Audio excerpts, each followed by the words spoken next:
Cheruvally estate ഏറ്റെടുക്കലിനെതിരായ കോടതി വിധിക്ക് ദൂരവ്യാപക പ്രത്യാഘാതങ്ങൾ.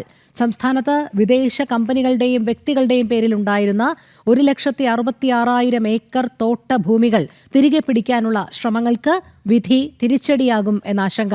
വയനാട്ടിൽ മാത്രം സർക്കാരിന് തിരിച്ചുപിടിക്കാനുള്ളത് 54,000 ഏക്കറിലേറെ വിദേശ തോട്ടഭൂമി. ജനം എക്സ്ക്ലൂസീവ്.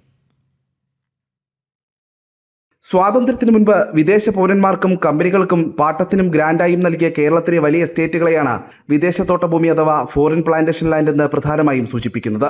ഗവൺമെന്റ് ലാൻഡ് റിസംഷൻ വകുപ്പുകളിൽ നിന്നുള്ള കണക്കുകൾ പ്രകാരം സംസ്ഥാനത്ത് വിവിധ കമ്പനികളും വ്യക്തികളും 15 ഏക്കറിൽ കൂടുതൽ വീതം ആകെ 1,66,000 ഏക്കർ വിദേശ തോട്ടഭൂമികൾ കൈവശം വെച്ചിരിക്കുന്നു.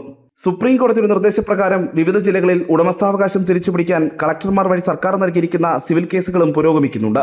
എന്നാൽ ഇതേ ഗണത്തിൽപ്പെടുന്ന ചെറുവള്ളി എസ്റ്റേറ്റിലെ ഭൂമി ഏറ്റെടുക്കുന്നതിനെതിരായ പാലാ കോടതി വിധി വിദേശ തോട്ടഭൂമികൾ തിരിച്ചുപിടിക്കുന്നതിനുള്ള നടപടികൾക്ക് മേൽ കരിനിഴൽ വീഴ്ത്തിയിരിക്കുകയാണ്. അവകാശം ഉന്നയിച്ച 2,263 ഏക്കർ ഭൂമി സർക്കാരിന്റേതല്ലെന്ന് വ്യക്തമാക്കിയാണ് പാലാ കോടതി ഹർജി തള്ളിയത്.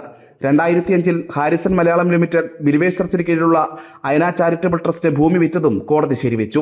ഇതോടെ സമാനമായ സാഹചര്യങ്ങളിലുള്ള മറ്റ് വിദേശ തോട്ടഭൂമികളുടെ ക്രയവിക്രയങ്ങളും അംഗീകരിക്കപ്പെടുമെന്നതാണ് ആശങ്ക. വയനാട് പുനരധിവാസത്തിനായി ഭൂമി ഏറ്റെടുക്കുന്ന എൽസ്റ്റോൺ, നെടുമ്പാല എസ്റ്റേറ്റുകളും വിദേശ തോട്ടഭൂമികളാണ്. ജില്ലാടിസ്ഥാനത്തിൽ വരുമ്പോൾ വയനാട് 54,786.69 ഏക്കർ, ഇടുക്കി 54,722.45 ഏക്കർ, കൊല്ലം 11,203.84 ഏക്കർ, പത്തനംതിട്ട 10,720.76 ഏക്കർ എന്നിങ്ങനെയാണ് കൂടുതൽ വിദേശ തോട്ടഭൂമികളുള്ള ജില്ലകൾ. പ്രജിത് മോഹനൻ, ജനം, തിരുവനന്തപുരം.